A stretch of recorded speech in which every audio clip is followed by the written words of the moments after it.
the session will be divided in the following components. So first I will do an introduction about the configuration hub so that we bring everybody on the same page of what is configuration hub about, what do we want to do with configuration hub, and we will of course have a look live into the demo system on how that then is configurable, what are the different plugins we have. Next, we will also look a bit deeper into the configuration of iFix through Configuration Hub, as you now can manage your iFix project there, set up the connections, and do the configurations for your project with the deployment later on. And that will be the next step that we're going to have a look at. How do you deploy an iFix solution? We have a look to our demo environment. And then finally, we will also have a deeper dive into the latest version of Operations Hub. And this way you get a good understanding on what the new designer in Operations Hub is about. So let's start with a Configuration Hub. Configuration Hub actually is the central configuration tool in our Proficy portfolio. And that Proficy portfolio is a very wide portfolio with the data collection with Historian, the SCADA HMIs with iFix and Simplicity, but also, let me say, the MES component and the visualization component like Operations Hub or single pane of glass, all configurable from a single environment. And that environment, we see that here on the slide, is organized in an environment with a navigation tree. So it means that first of all, there is a security piece, which is called Proficy Authentication. Proficy Authentication allows you to manage authentication for the SCADA, HMI, Historian, and so on. Also here, the configuration of it is centrally managed through Configuration Hub. Then each of the products will have their own plugin inside of Configuration Hub. So meaning iFix, for example, as what we will see later today, iFix will have a plugin for actually each SCADA node. So we will have today 3 configurations available. One will be our SCADA server, which we will call Rock. We will see that in the demo session. Another one will be Atlanta, and another one will be Client. We will see that those 3 iFix projects are actually available as a plugin inside of Configuration Hub. So this way, actually, as there is one environment now, that makes it also easy to then manage publishing and deploying information. So what we will also learn in the demonstration is like, okay, if I configure my iFix project and then I want to reuse the same model for visualization and trending inside of Operations Hub, that you can just simply publish the model also to Operations Hub and have a simple a deployment of that model through Configuration Hub. So that's in a nutshell what we will work about, and what Configuration Hub is about. It's just to make it way more easy to manage the different configurations of the products, and that from a centralized environment. So I'm not going to jump right away into the Operations Hub section. I'm just going to skip a few slides here. I will just go explain that demo use case a little bit more in detail. So what we have chosen for here is if we want to show you publishing and deploying to Configuration Hub, we need a few environments. And those environments, so we have one environment called Rock. That is where we have an Historian server running, where we have Operations Hub running, and where we do also the configuration with Configuration Hub. We have then somewhere else and what we call Atlanta, just to give the environments a name, an iFix SCADA server running. And what we will learn is that if we want to configure that iFix SCADA server without making that configuration already active on the server, that we can just do that starting from Rock. So in Rock, we open Configuration Hub, we connect to an OPC server, we prepare our configuration, and then next we will publish that configuration to the iFix SCADA server Atlanta and make it active. Then another scenario that we're going to look into during this demo session is, what if I have created some pictures on the iFix SCADA server and I want to deploy them to my iFix client, because I'm going to leverage web space to show these iFix screens in a web in a web widget in Operations Hub. In order to do so, you can also, from that central environment, so from this Configuration Hub on Rock, you can just say like, move the iFix picture from the iFix SCADA server Atlanta towards client, and then start to use it in web space. So that is, in a nutshell, let me say, the scenarios that we're going to explore together today. So all these scenarios start with the same, and that is like having a look in Configuration Hub itself. So no more slides. Let's switch to the demo environment and have a look to Configurations Hub. So let me bring that up. Okay, so Configurations Hub is a web application. So when you hit the URL, it's going to bring you to the login page, and that login page is going to sound very familiar to you because it's actually also authenticating you towards Proficy authentication. So the security layer in this case is common for all the products, and as soon as you log in into the Configuration Hub, it shows that navigation menu that we had a look together at in the slides. So on the left, I have this navigation bar. You see the different plugins that have been loaded. For example, the Proficy Authentication plugin, and that's the one I mentioned for the security. Well, it allows you to say like, okay, for example, we need to set up Active Directory. Well, it will allow you to configure your LDAP server. If you are familiar to other XAML-based identity providers, like for example Okta, well, here you will be able to configure that XAML-based provider with Okta, set up the different security groups, set up the different users. So this way, that's the security plugin with Proficy authentication. Then what else do we see here? And that is like the other products have also their plugin, Operations Hub, which we will address later. And then our three environments are set like the ROC, but that's where we are looking now because Configuration Hub is running on ROC. And then we have also our iFix SCADA HMI server, Atlanta, as what we have seen, and an iFix client where we want to deploy our pictures to and where we will use web space from. So you see, each of those iFix nodes have actually onboarded themselves inside of Configuration Hub. And as soon as you start to click on them, the system is going to load more information about them. Like for example, here for iFix, it's going to show you the project structure and where we will do our configuration of connections, where we will manage the model, where we can see also the HMI picture screens, and so on. Now, as a second part of this demonstration tomorrow in the scenario, what we're going to do is actually we're going to prepare configuration on the SCADA HMI server. And just to remind you, and so we have here our iFix SCADA HMI server, which is running and called Atlanta. We're not going to do that configuration on Atlanta itself. So we do the configuration really from Configuration Hub environment. So having that said, so I see my Atlanta SCADA server in Configurations Hub. When I click on the connections, it's going to bring me actually all the different connectivity options that I have in iFix. Now, you might be familiar with iFix very detailed that you go to the configuration menus and then set up what type of connectivity you need, whether it's OPC UA, you want to dedicate a driver, and so on. What we have done here with Configuration Hub is actually we bundle that all together inside of the same connection tab. And you see here on top what connections are actually available. So to give some examples, on the Atlanta server, there is a simulation OPC UA server running. And you see that here actually that the connection is good, and we see the reference to that discovery endpoint for that OPC UA server.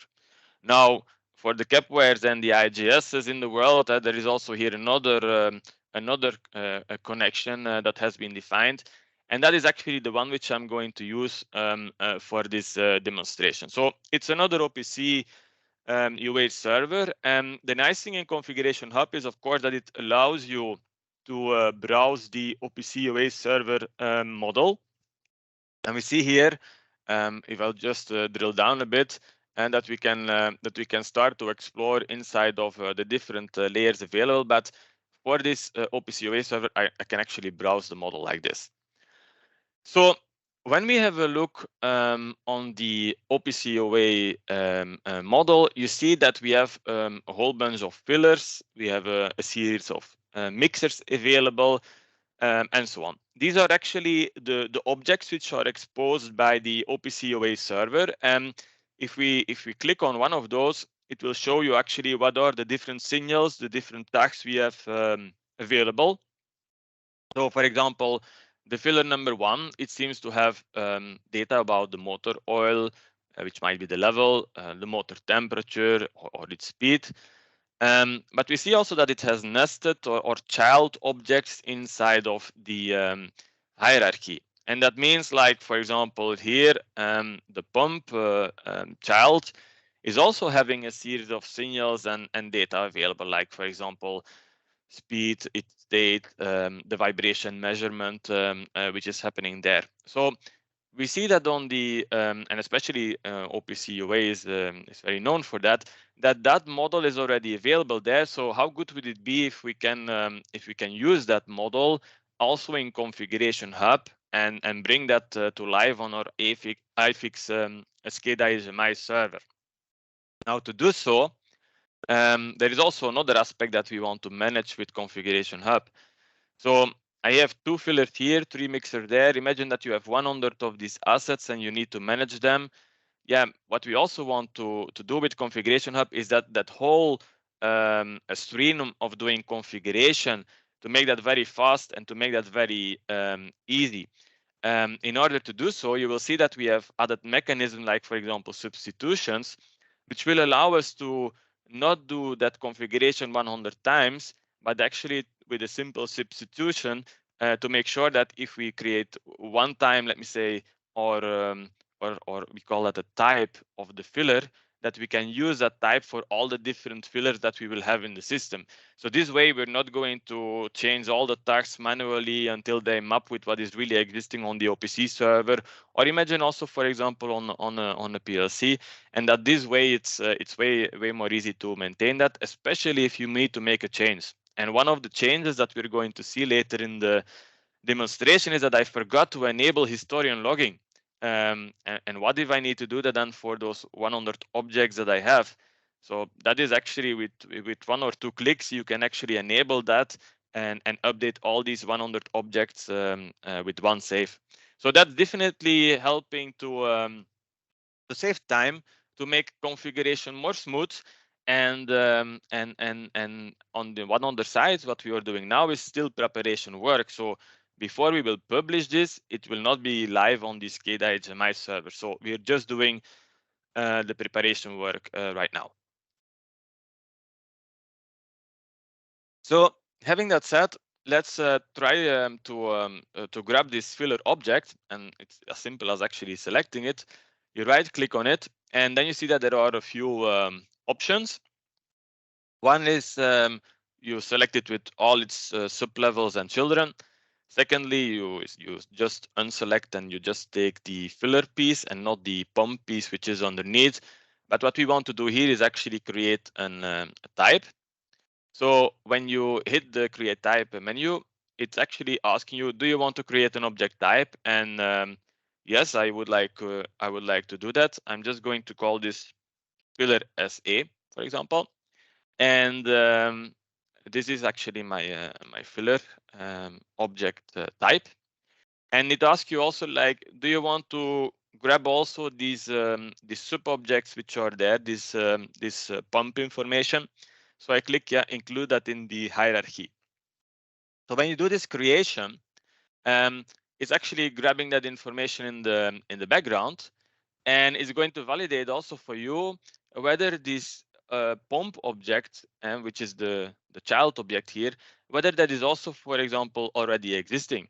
Because like if you have the same object, let me say, coming back from different equipment that you would have, and there is no need, let me say, to create another object in that place, it will recognize in the background that pump with this set already exists, and it asks you, do you want to use that one, or do you want to create also a new one and have a dedicated pump SC object defined in the system? So this way, in this menu, in this pop-up, you could then say like, no, I also want to create a new dedicated object for the pump too. Now, I'm going to use the existing one. So I just click continue. You get always feedback in top of the screen. There is also a log file that you can go up to see whether the creation was successful, but you get the feedback. So and now actually my filler object is created inside of Configuration Hub for the iFix Atlanta SCADA node. Now that configuration, where can you access that? Now that configuration can be accessed from the model, and I'm just closing some stuff here to keep it nice and clean. So when you hit the model, it's actually going to load you the overview of what is existing in terms of model configuration for that iFix SCADA node. What we see here is that now there are a few filler objects defined, which is nice because imagine if you have a standard object, but for part of the plant, I would say there are still some deviations in those objects. I don't know, perhaps it's an older PLC. I don't know what the reason can be. Then you can still have also different object types of that available, and then it's up to you to decide on from which type you will create the real instances, and the instances are reflecting the real equipment. So the type is just the template, you could say. The instance is really the equipment that you have. So I see here my filler type, and you see also that it has a blue icon which is saying, and if you hover on, you see it also as a status. It's saying like it's unpublished.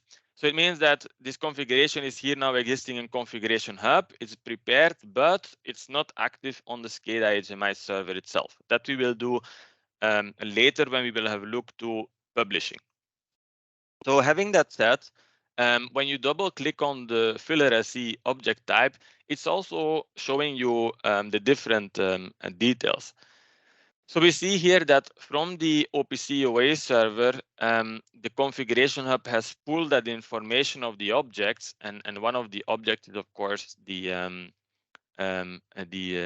filler data set that we have. And we saw that for that filler, if I look here to, for example, motor oil, and then you see that it's actually taking the IO address from the OPC server, and it reference filler 01 motor oil. We have additionally here the motor speed and so on.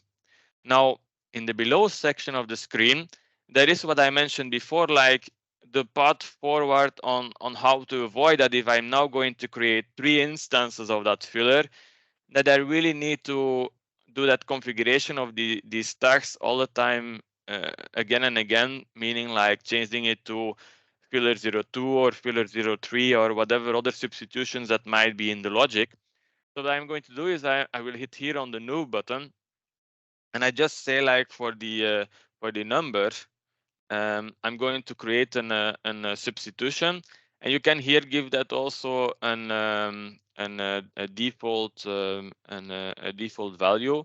Now the point is, for that number you need to also decide whether that is going to be a number. So for the substitution, excuse me, you also need to decide like whether that is numeric or whether that is textual. I mean, here I believe this is textual, so I will just move that to string, and I will say like, look, my default value is 01, and that is then automatically immediately saved. So so then the next thing that you need to do is, okay, when we look to the IO information here, there are 2 ways actually how you can actually change or apply that substitution.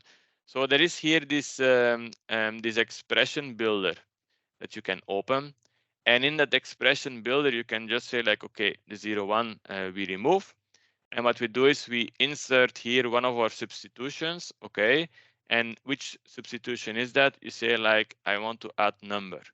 So this is one way, let me say, of applying the substitution, and then the engine knows that what needs to happen on the moment that we create objects of this filler object instances of this filler type. So you can hit apply. Now, the other thing is like for the motor speed.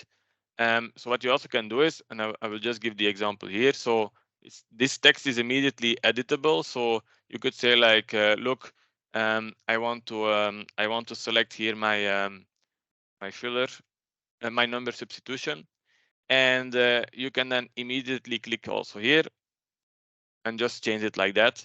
It's a bit up to what you prefer, but technically the substitutions can be applied in both ways, I would say. Let me just do that. And it works everywhere. I mean, you might also have the question like, yeah, but is that only for the IO address? No, I mean, you can also do that in the names. Let me say, so for example, here, if you have pillar 1 motor oil level, you could also do that here and replace that with a substitution.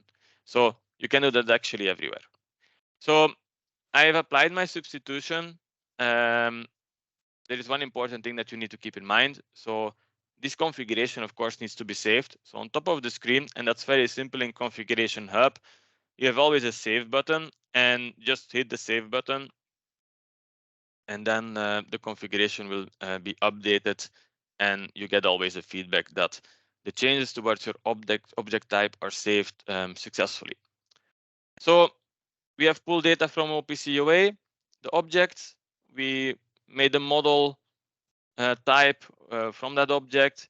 We have added substitutions so that this way, when I'm now creating filler 1, filler 2, filler 3, filler 4, I don't need to do all this typing work of changing the IO, for example. So yeah, I think now we are at the point of creating actually those instances.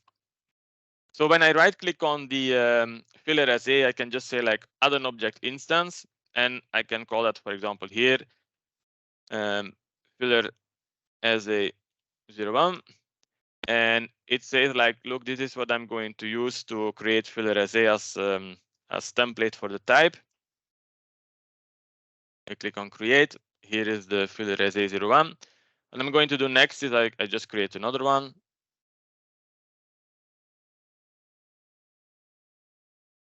Yeah. All right. So we have two now. Again, watch to the blue icon saying that it's unpublished. So we're still configuring on the configuration hub. Nothing is active on the SCADA server yet. So when you hit now this instance, you will see that, okay, we have all the details, not only the details related to the filler itself, meaning like the motor speed and the temperature of the filler, but additionally also you see the nested object is there, and with also there the different signals that we collect for the pump, which is underneath the filler object.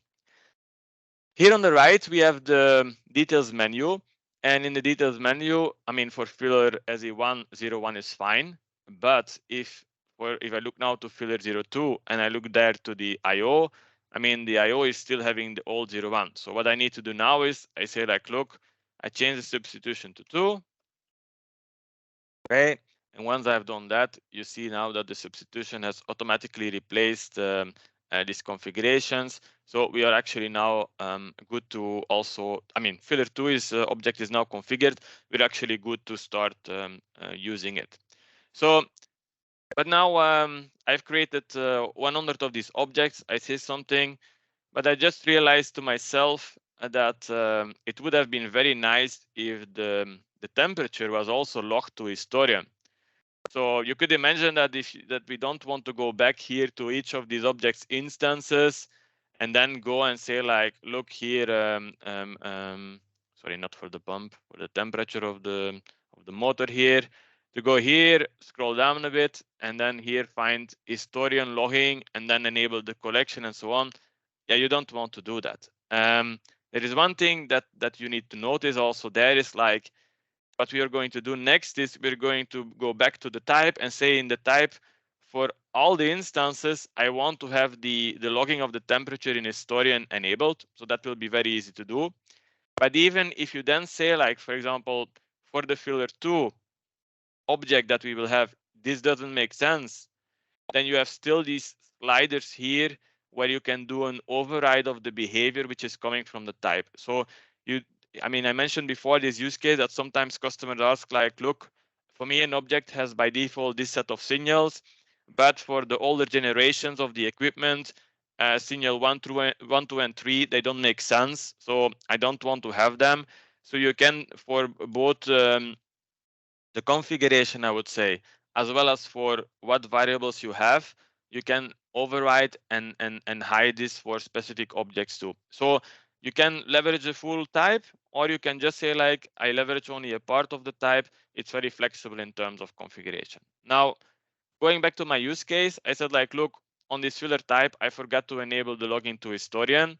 So for my motor temperature, I will go back in the type configuration, and then I just say, look here, I want to enable the login to historian. Oops, sorry, I just clicked a bit on my sharing of Teams. Okay, so I enable the collection to yes. Don't forget to save that because that's the configuration change, of course. And once you have saved that, it is now already active for all the different instances that we have. So if we go back and we look here now, for example, to filler 2, and I look to the motor temperature, and when you look now, let me say to the historian configuration, you see that the collection has been enabled. So wrapping up, let me say, our second stop, let me say, in the demo. I mean, what we now need to do is make that configuration, of course, active. How will we do that? Well, I mean, it's very simple. So you have these 3 dots here next to your iFix project. You just hit publish. It's asking you like, okay, make sure that everything is saved. Do you want to make this active? You hit on publish, and then this is actually deployed now to the Atlanta SCADA HMI server. And as it is deployed to the Atlanta SCADA HMI server, it means also that if I just here give a little refresh on the screen, you will see now all the blue dots are gone and everything is in terms of configuration active and enabled. That means also that the logging for historian has started. So I have here another plugin on the screen, which is my historian, and just reflecting back to the scenario, the historian is also running on that ROC environment from which we are doing the configuration in Configurations Hub. So it means that when I look now on this in the plugin to what is happening to historian, so historian has also its plugin with the model, the different collector instances, the different tags available, the management of the data stores, some quick trending, and so on. So when I hit now, for example, here the tag search, and I will search like for SE, then you see that we have 2 loggings active. One logging is on for the motor temperature of the filler SE01, and the other one is for the motor of the filler SE02. And when you right click here, it's like in your historian administrator from the past, and you can say like view the last 10 values. We see that the data is coming in and it's good. And also that's the data, of course, of iFix. And if we hit on the trend, you see that it started from this value, it ramped up, and we see that the data is coming in as soon as we published the configuration. Now, to wrap it up and have our first touch point, let me say, with the new Configuration Hub design environment, but also the power of Configuration Hub towards the Operations Hub.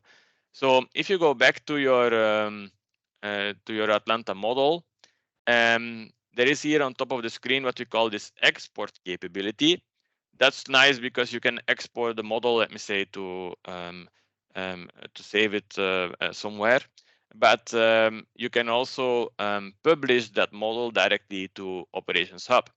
And when you hit that, it's going to collect to the Operations Hub, which is also running on this ROC environment. You can test the connection to see whether that is actually a live success. And you can then publish the model actually directly to Operations Hub. What is the advantage of that? Well, the advantage of that is going to be that you are able to browse the asset model in Operations Hub. And that asset model is nothing else than the model that you have here configured for iFix in Configuration Hub. So let's have a look to what that then exactly means. So for this, I go one moment to the Operations Hub plugin. There I have my applications. One of the standard applications that we provide is the trending widget. So that's through the analysis app. So if you hit the space shuttle here on the right, it's going to open for you the standard analysis app that we ship with Historian. And it means that if I go here now to the trend configuration and I will select the asset model, you see that actually those filler SE and this filler, sorry, SE01 and SE02, that they are now available. They are under the iFix node name, and if we drill down, we will find first of all the different characteristics, the different signals that we have available for it. If we'll see that there is also a nested object, we will find back our pump from which we can also grab data. But you see this one is green, so we know that it exists, but from now there is only one which has the logging. So if I now hit my motor temperature and we hit the live image, and let me just scale that a little bit better. Voilà. Then you see that we actually get the live data coming in from iFix inside of the configuration hub. And what we also could do is switch, let me say, to an historical view and take the last hour, or take the last 5 minutes, I would say. So you have immediately both the live data from iFix and historically the data pulled from Historian. I mean, that wraps up, let me say, our second stop in the demo scenario of today. So what we have learned so far together is we have been looking to what is Configuration Hub and how can I leverage to do my configuration of iFix. What we're going to do next is we saw the publishing functionality. We're going to look also like how can you do really deployment for iFix with the configuration hub. And to recap that, I mean, the deployment we're going to do is towards a client node that we will have.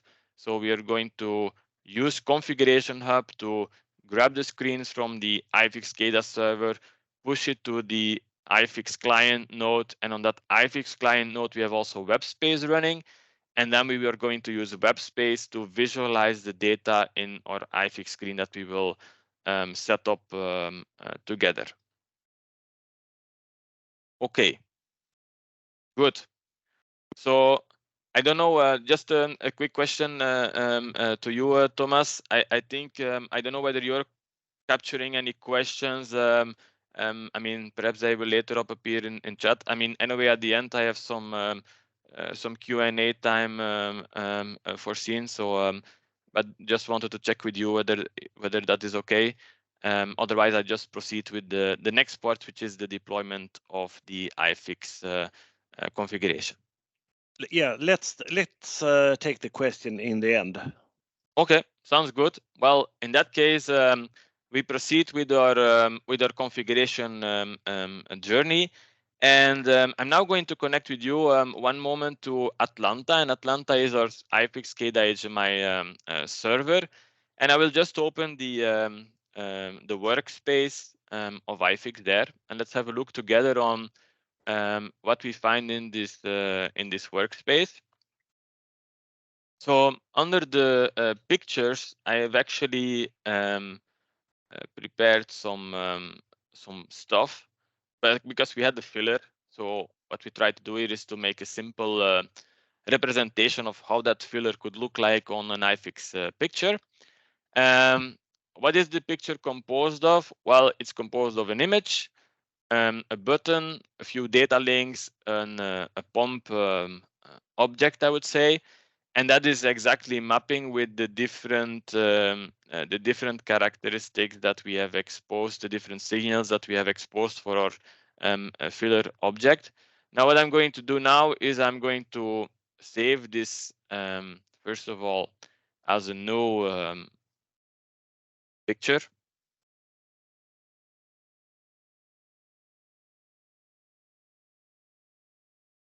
Yeah. Okay. Let's do that.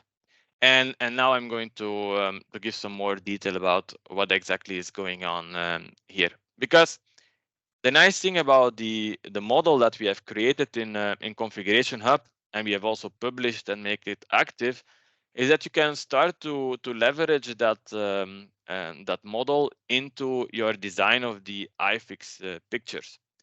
So it means that we have now two fillers enabled, and what I want to do actually is I want to use these objects to do visualization, but I just want very simple that if I build these data links where one data link, let's have a look together, is going to show me what is the name of the equipment, for example, filler 1, filler 2.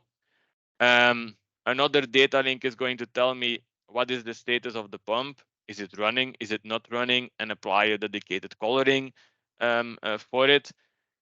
I actually want to be able to switch with this button here and say like, look, now I want to look to the filler 1 object, and next I want to look to the filler 2 object.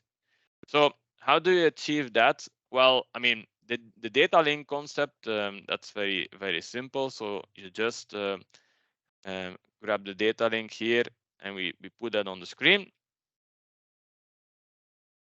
Okay. And of course, it's asking for a source of where to grab its data from. So if you now hit the three dots, you will see that an additional menu is available, which is actually called the model tab. This model tab allows you to search for types or specific instances. So if I hit instances, you will see that it finds, like, for example, this filler SE01, the filler SE02. And if you further explore, you will find also the nested objects, which are our pump objects that we have underneath the filler. If you hit types, you will see that we have defined this filler SE type, which knows also about that pump inside of the type. And we will also be able, when you select on one of these, to see what are the different signals, the different tags that we actually expose. Now, what is the nice thing here is, the nice thing is going to be that in my configuration, I'm going to reference the type. So this way, I'm going to say like, look, when an object is selected with that button and that object is from the type filler SE, I want you to display the name of that object on the screen. That is actually what the configuration would be about here. And so you see, take from the filler object. I mean, you have seen in the demonstration, I have the type fillers SE, fillers DA, and just filler in general, I would say. So we have already created a few of these object types in the past.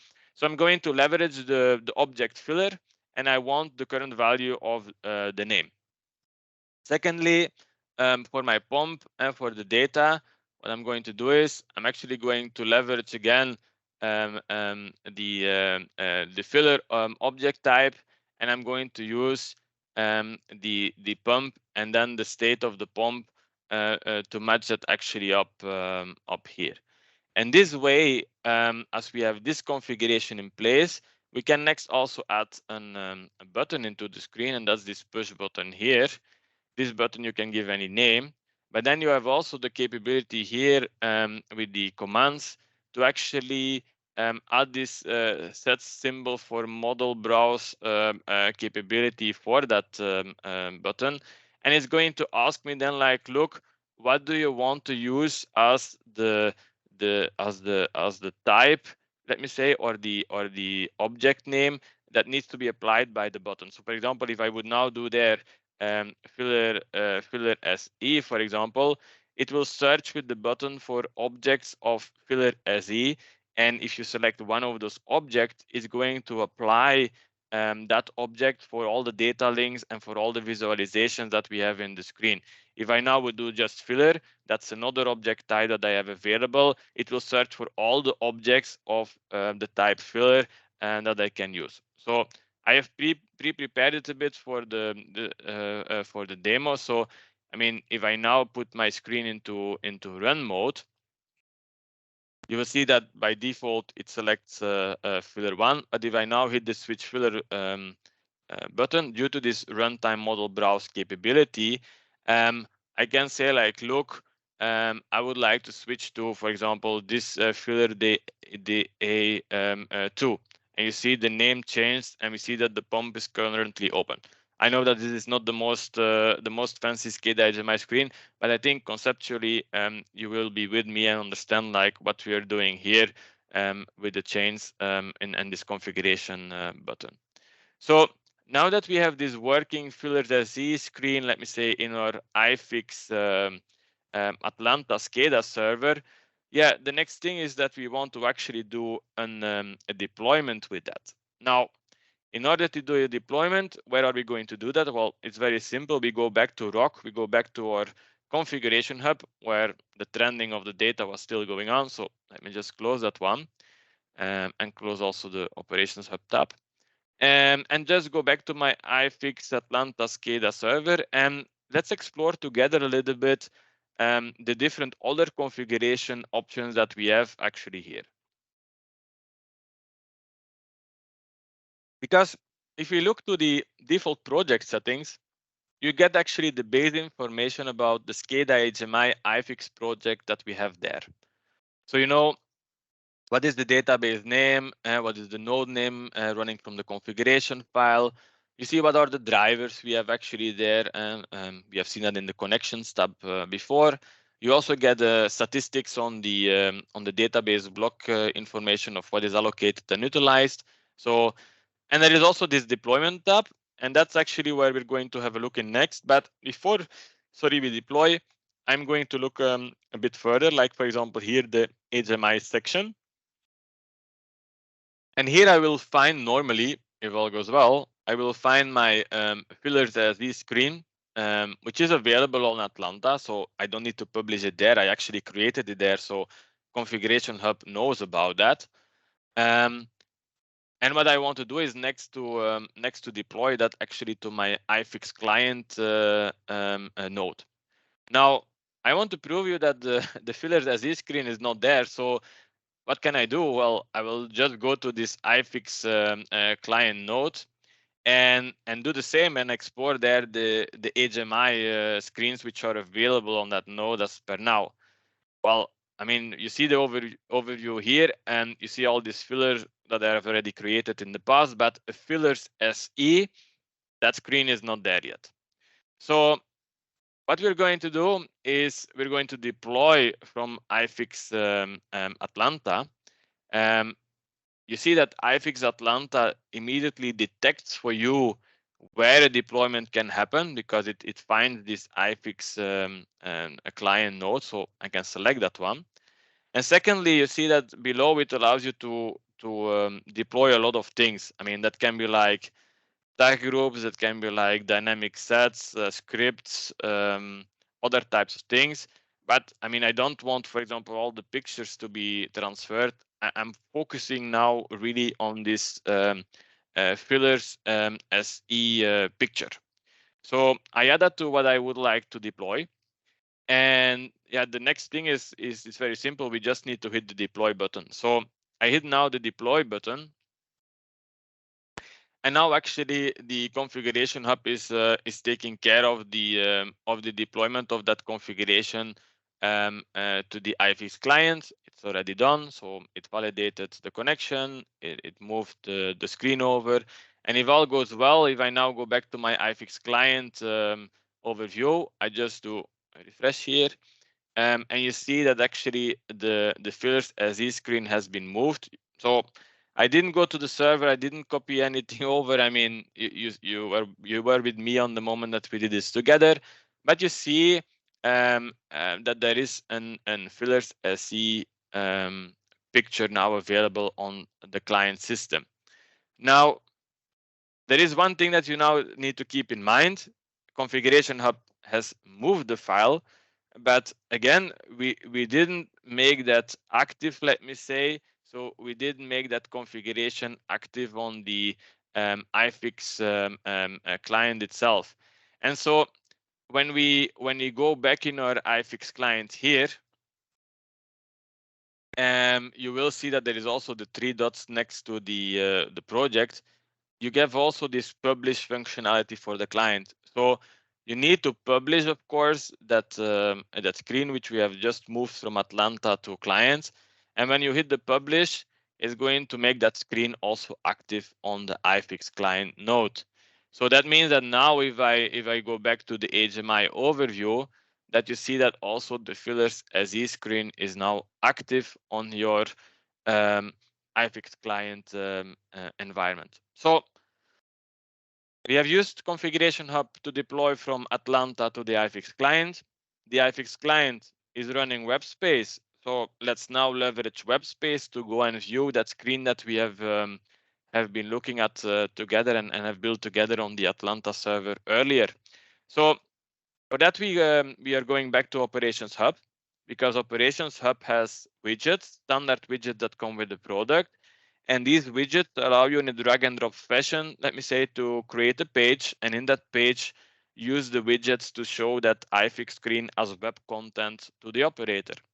So going to Operations Hub, I have prepared, of course, a little bit an application for that, which is my web space widget example, if I remember well. Let me see. Oh, let's take the web space example. Just need to refresh. Okay, let's take the web space example. I don't think it really matters. So recap of what I've been doing. Operations a plugin.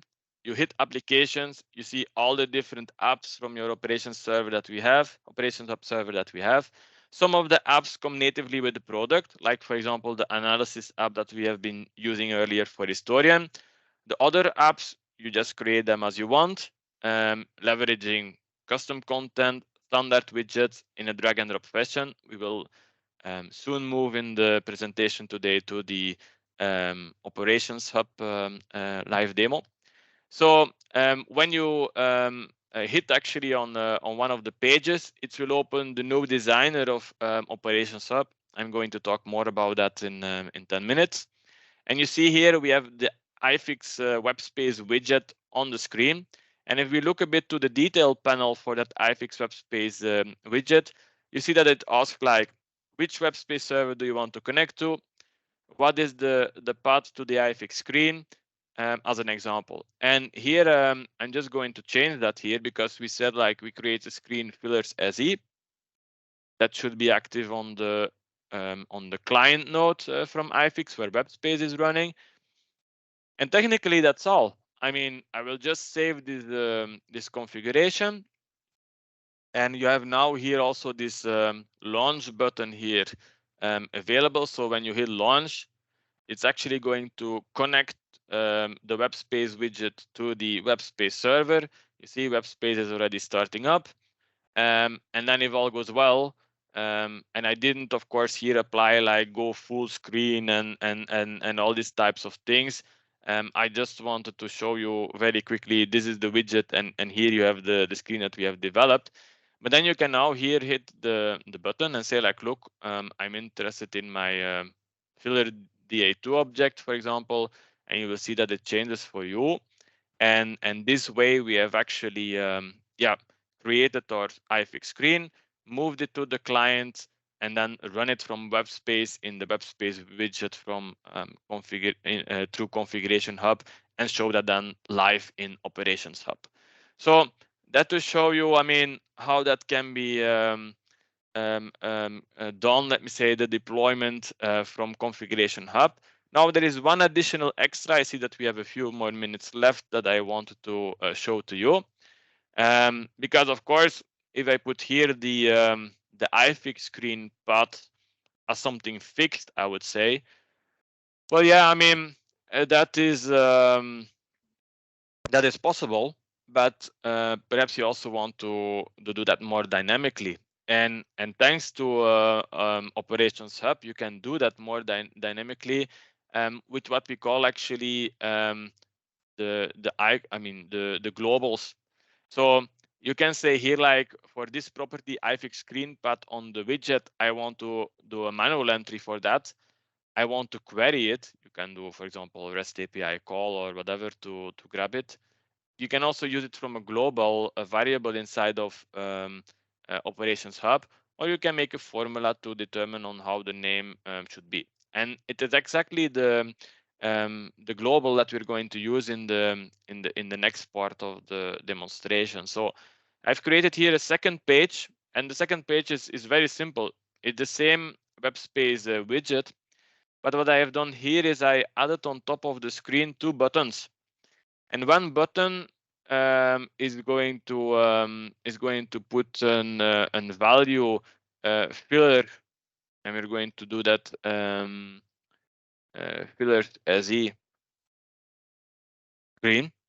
So if I hit the button, it's going to populate a global variable in the screen named called screen. It's going to give that the value of fillers.href. And there is also an other button, which is going to some other screen in iFix that I have available on my project. And this way, we show that the web space widget is not a very static thing. It is dynamically also taking the input of what is happening in the property set. So if you say like, look, I hit this button, I would like to see the filler screen as what we have composed together today.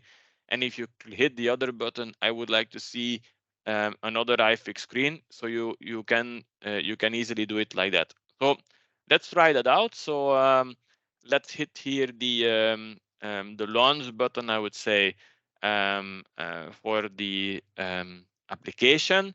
You know, we have two pages in the application. One is the one we saw earlier, just showing the widget and with the path configured as fixed. And then we have here, let me say, another one. I see that it is not the greatest resolution. Let's see. But anyway, if I select here like my filler DA01, then you have the data coming over here. And if you hit here now the other screen button, you see that the web space widgets understand. Yeah, okay. Understand that it's loading something else. Sorry for that. I mean, I didn't trial this out before, but I thought we have some additional time, so somebody else prepared this, but there are some glitches. Anyway, I think you get conceptually what it is doing, and that you're able then with the buttons to switch and give another screen path, let me say, to the web space widget, without, of course, the menu configuration and stuff that you do in your iFix project itself. So if you have the menu there, I mean, you just use the web space widget full screen as you want, and you navigate around as you want or used to in the iFix project, the configuration that you have done. I mean, this is just to show you that a widget doesn't need to be something very static. It's a dynamic piece that we can use. So that's it. I mean, like for the piece related to the iFix deployment and the iFix publishing. And before I actually jump into the configuration hub topic, I mean, in the operations hub topic, sorry, telling you something more about it, I just wanted to make a quick stop also, like where GE is actually today. I mean, actually the whole week we were there. And this week we are at Hannover Messe. So that's one of the biggest manufacturing fairs in the world, I would say, especially in Europe. And GE Digital is there also with their own booth, and we are there actually also at the AWS booth. So we are at a few places inside of Hannover Messe. And I just wanted to make a quick stop because the demo use case that we are showing there is matching super with what we are going to see next in the presentation today, which is the Operations Hub Live. And you see here on the right screen at one of our demo booths, you see actually Operations Hub Live at work at the fairground. So what are we doing there in a nutshell? So the target was actually to connect sensor equipment to an historian for cloud, and then visualize that out with Operations Hub. And what you see here is actually two conveyor belts. So there is one running in Hall 15, another one is running in Hall 9. They are just a little bit different in size. So this is a small one of 1 meter. The picture of the right is one of 3 meters which are running. And the sensor equipment is delivered by Pepper and Fuchs. And what we are doing there is, you see here, the rolling conveyor. And the problem what we try to solve for the rolling conveyor is actually the friction when it starts to wear. These bearings will wear, and then at a certain point, it will create vibration. It will create heat. And we simulated that vibration with this spinning wheel that we have here on the right. It creates these types of bumps. and that are the vibration measurements that we get. And through this device here on the left, which is what is called an IO Link Master, we grab the MQTT data from the AWS Cloud Broker and store that inside of the Historian for Cloud instance. And then we simply use the Operations Hub to make a nice dashboard, a dashboard for each hull, and to view to the data. And let's see whether it all goes well, but I think it should. So we're here now together, looking actually to the hull 15 on what is happening in Hanover Fair. And you see here that we get the vibration speed, the acceleration, and the peak acceleration of the boot data live in Operations Hub visualized. There is also an inductive positioning center, which is increasing or decreasing the speed of the conveyor belt. But we can also easily go and have a look together of what is happening in Hull 9, where we have the big 3-meter conveyor belt. I don't know whether it's running. Yeah, it seems to be running. And then you see also with Operations Hub, we show the data live. People are walking around with their tablets and showing to the potential customers on what the equipment live at the fairground is doing. I think it was a nice intermezzo that I wanted to quickly show to you on how people are leveraging Operations Hub in the world. And that brings me nice to the next topic of our demonstration session today, which is about Operations Hub.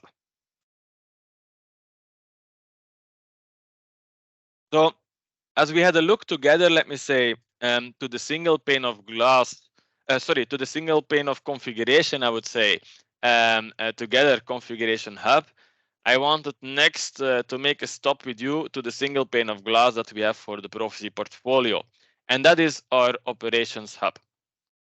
So why Operations Hub, or why is Operations Hub, what is it targeting?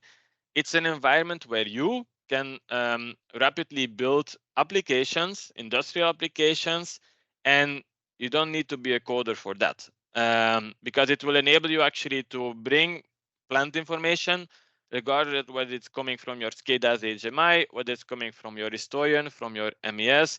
It's bringing the data to the fingertips of everybody across the plant or the enterprise, because you see, we had now in the previous example an Historian for Cloud running somewhere in AWS, and you bring that data live to the people at the booth. So it means that it makes it easy to access information. I think also with the asset model and the trending capability, you have seen that also an operator can technically make their own dashboard if they want, or if you want to have some additional versions of the standard applications, you definitely can. On different devices, so in the browser, on the tablet, but also for the mobile devices, and also the high performance displays, like you know them from iFix, with this different set of dynamos and stuff that you can drag and drop.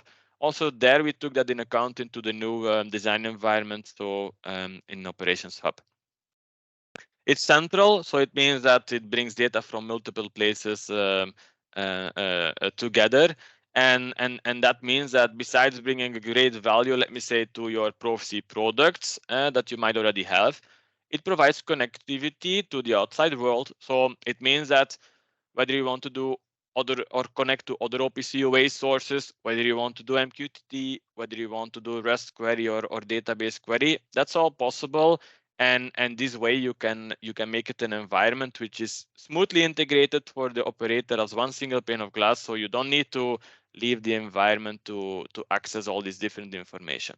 And I think also with the MES product, with plant applications, for example, where we work with what we call custom tabs, the one thing that is really appreciated in the portfolio is the ability to do so, the ability to add content from different places together without the operator noticing about where which environment to go. No, only one environment to go. So it brings together the different portfolio applications. So whether that is Proficy Badge you have, Historian with the trending widget, whether that is the MES, whether that is even workflow or other custom content you want to add. It all comes together in Operations Hub.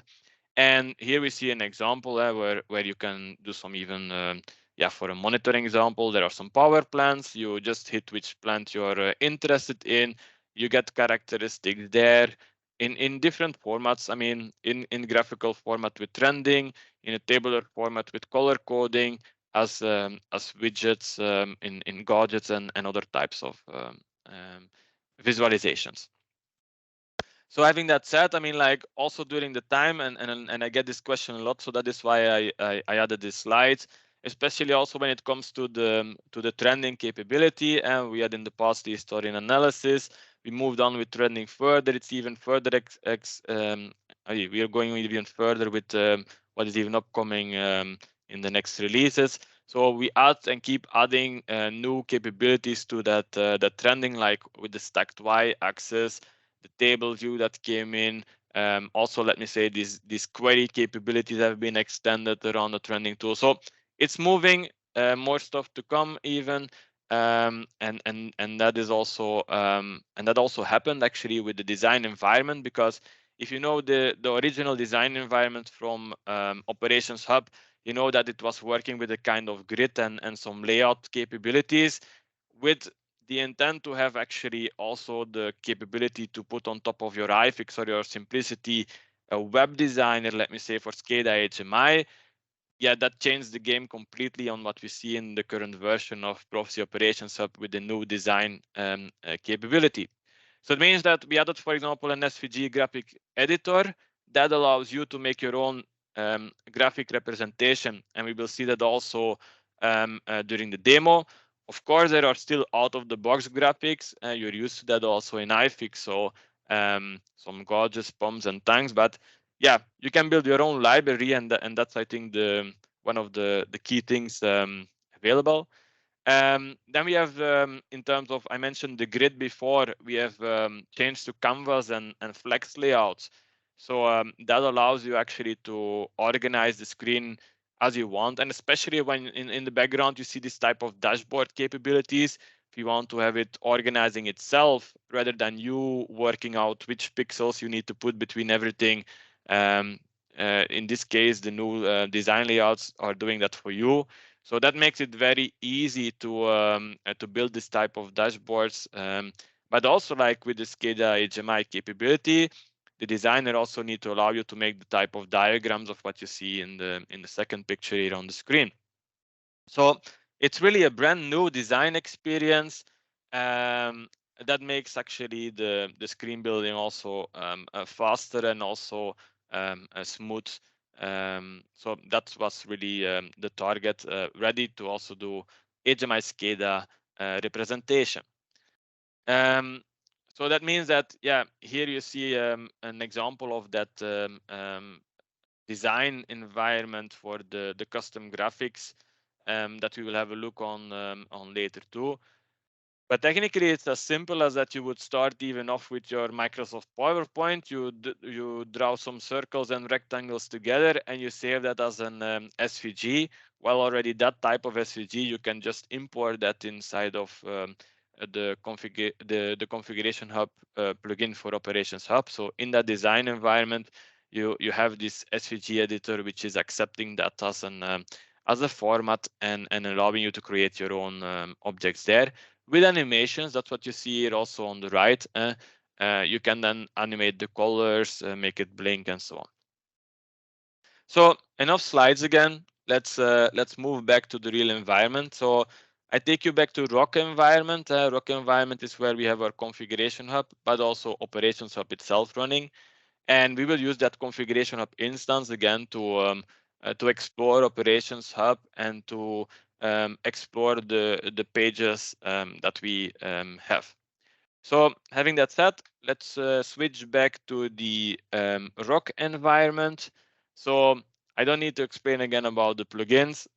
So you have here for Operations Hub its plugin, and when you hit Applications, it will show you the different applications that we have. Now, one application I wanted to have a look at today is the HMI examples application, where we have actually a few demo screens there. One remark related to these demo screens, they are intended to, let me say, give you the concept of what the different layouting styles are. So don't expect that they are the fully finished of screens. I think it gives you a good idea of what is possible in terms of configuration. It doesn't need to be the perfect screen.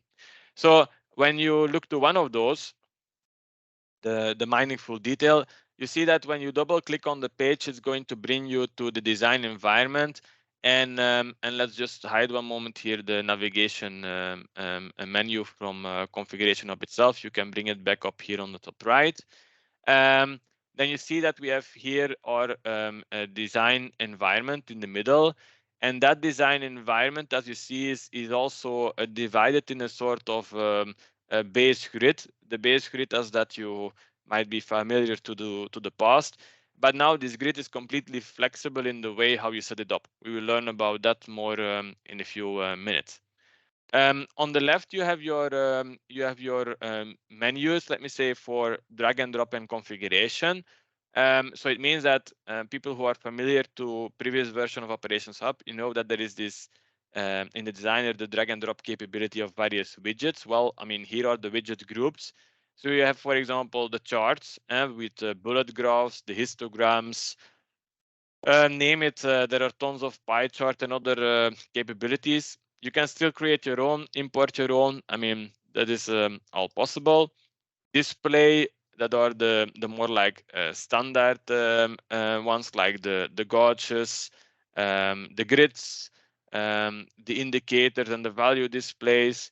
Then there are some generic ones, like for example, in Operations Hub, you have now this capability to share the favorites and stuff with colleagues, and make different favorite views available for colleagues. Like if you save the trend and you want to share that with somebody else, so you can bring that favorite organizer on the screen if you want. But we have also still the breadcrumb, which is bringing the asset model as a banner on top of the screen. So those stuff are still there. HMI related, of course, the web space widget, but also the alarm card that we can have. And then from the graphics, we ship some standard graphics like the gauges, mixers, motor, and so on. And then inputs, if you want to make a kind of form, if you want to make a drop-down selection. So we have buttons, checkboxes, drop-downs, sliders, and so on. And then the layout, as we used them before, with the repeater. What you have seen is, of course, that the layout to make this container is gone, because that works now with the flex cards. That's what we will learn. So that is gone. So the repeater is still there, and then also the interactive map. You showed in the demo before, I showed you that fairground plan where I then clicked on a specific hall. Well, that's what the interactive map is doing. So widgets, also data. For data, we need to be able, of course, to browse our asset model, for example. But it might be that we want to select one of our historian systems. It might be that we want to grab data from iFix itself. Then we need to say, like, which node are we interested in? Which tags do we want? We might also want to go to OPC and so on. And that, of course, remains in the drag and drop mode. So if you want to take that motor temperature, you just select and you drag and drop it on something. It binds automatically and shows the data. We will learn that in a few minutes. Page data, that is actually what type of queries and data binding have you done, that we will find there. And we have added something new, which is called page visuals, because I just mentioned that in the background there is always the base grid, and if you hit that base grid, you can see, like here, how it is actually how it is set up, what type of grid it is. And then you see, like, on that grid there is, let me say, a main card, and that card is actually having the different column divisions on the page, and you can add more cards, connect the cards also with each other. it will become all clear when we deep dive, let me say, in the card design. Here, what we have done is just very simple. We added actually a few components onto the screen. And then for those components, we gave them an exact position on the screen. That's where we want them to be. Of course, relevant and related to the card in which they are present.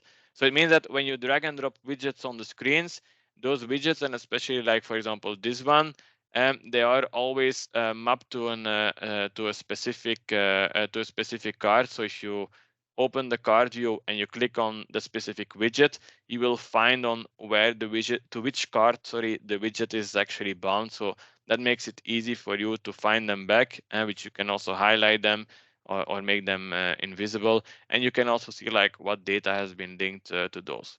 Now, it is a complete node designer, so it means also that it has some other capabilities, like, for example, you can go full screen with the designer if you want. And then you can also say like, look, for me, that's even not big enough. I want to take that panel out, and I want to make that really the center of the screen back, or you just want to keep it out, and then you want to further enlarge it depending on which screen size you have. You can completely organize that as you want. And if you then say like, look, no, I don't want that, you can just bring it back. Yeah, I'm just not going to save it. Sorry.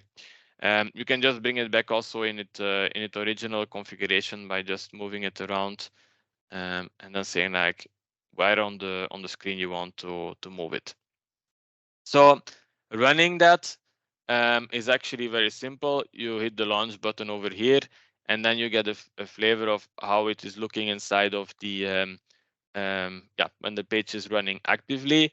Let's have a look to a few examples. So we have here another example where we have chosen to position the components exactly in the card. So you see actually the white space is the card.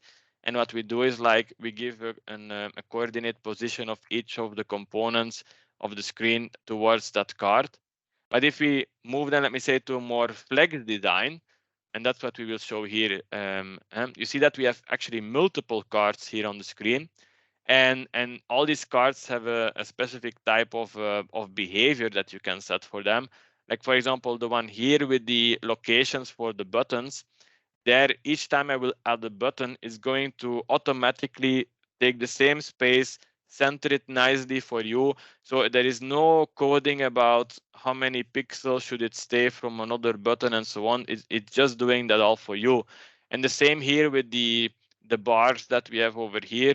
It's automatically filling them line by line, making the new column depending on the behavior you set.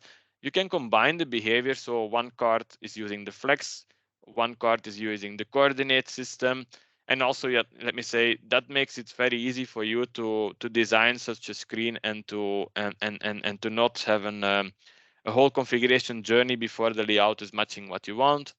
Another example that we have here, some more cards now with some gauges, with some trends, and also, let me say, a table view with loading data from Historian.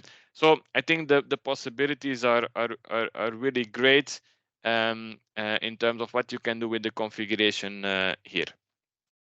So let's have a look now on what is behind with those cards. So let me just close this one, and let's have a look to this mining page a little bit more in detail together. So what you see is actually that this gray card that we have here, that it has on top a bin to throw it away, but you have also here this thing to move. And when I move it, you will see that the grid which we have in the background, and I'm just moving it a bit around now, that the grid in the background is getting visible. And when you just give it close to a corner of the grid, and when you release it close to a corner of a grid, it's magnetic binding to the grid. And that's these functionalities which you have over here, where you can enable and disable the magnet. So if you just pull it back here and you release it, it's going to position it back for you. That's the power of the grid. Another thing that we see here is that, yeah, this card, of course, has a certain behavior. And you see here, the behavior of the card is what we have on the right. So we say like, we want to have a column direction. So that's what it's doing. It's making a column with the different buttons. not wrapping it, immediately starting at the top, but we could also say like, look, I would like to do flex ends. So it starts from the bottom up, but you see, it just clicks. I mean, it's not we are going to do here a journey to make sure that pixel wise it all works out. If you say like, look, I don't want to have them centered. I mean, I just want to do it from the starting point of the card with just a few millimeters keeping on the left. I mean, that makes that you can easily do that. If you look to the card we have over here, then you see actually that this one is using a row design, so it's filling rows. And then when the row is full, depending on the measure that we have put for the card, is going to automatically wrap, start the next row, and so on. And if you have here a bit, and let me just take that one moment out and make it a little bit bigger so that we can see the details here. This one is also having a similar behavior where it is filling the rows. I mean, there are tons of capabilities here here present in the new design, which make you speed up to make a representation like this. Now, so if you add a button, you go just to the visuals, you go to the inputs that we have, you select the button, and then you drag and drop that button onto the card on where you want it. You see, it knows about the behavior, but what the button is also doing is it's taking all the remaining space in terms of its size. And if you don't want that, you can just say like this auto growth, I think it is, you can just put that to 0, and then it's not taking all that space. So this way, without doing the stuff like with 50 pixels here, 50 pixels there, you just easily give this kind of scaling parameter, I would say, and it is doing that automatically all for you. Now, I'm not going to save this one. What I wanted to do next is also give you a flavor about what about this new SVG graphics design that we would have, and I think that would also wrap up the demo as we have here. So why don't we create now just a new application together? So let me just call that demo as a with the page 1. I mean, it doesn't matter. And when we go here in the menu, we have our HMI graphics, and I want to add a pump. Now, this is the standard pump that we ship, but you have the idea that I don't want the standard pump. I actually want the base color to be different of that pump. What do you do then? You just right click on the pump and you say like, let's duplicate the graphic and let's make my custom pump SE. So you duplicate that pump and it becomes available in the menu. So this pump, you can open the graphic SVG editor for it. And what it does is it decomposes the SVG object and understand like, look, this is technically consisting of an oval, a polygon, a rectangle. So imagine that the oval is what I'm targeting, and let's do a really strange color here. I want this in its base to be pink. So now that you have that defined, you can also define here like I want to do a specific behavior on the oval. So you say like, in terms of color animation, I want it, if the value is above 50, I want it to be, let's say, smaller than 50, excuse me. The value I want it to be green. Okay, let's take this type of green, whatever, and update that. And otherwise, if the value is like this, I want it to be red. We move up. Okay, let's do this type of red. Voila. So I've added now also a color animation, and the point is I want to use the pump data as the pump data value to determine this color that I want. So I've now created an object. So it means also that if you make a change to this object, wherever you have used it in the screen, the behavior is going to adjust. So also you're not going to back to all the different pages and designs that you've done to change the screen object. No, I mean, when you change the object from the library, it's applying those changes also, of course, for the other pumps. So I have my pump now from the graphical editor. I have saved that. So Now drag and drop the. Let's perhaps now remove this guy here and just add my new pump on the screen. Let's just grab it. Okay. Voilà. I also mentioned about the data binding. So when you go to data and you take, for example, our filler SE object where we had now the temperature, you just drag and drop that here, and then it's going to do the binding for you. The data has been bound successfully, and now if all goes well, I mean, as soon as I save my page, we should see a pump doing something. I mean, let's see what happens. Okay, so it seems that the temperature is above the 50 degrees, and this way the pump object is coloring red. So that to give you also a feeling about the graphical SVG editor, the new screen design, the capability to lay out the screens very flexible and easy.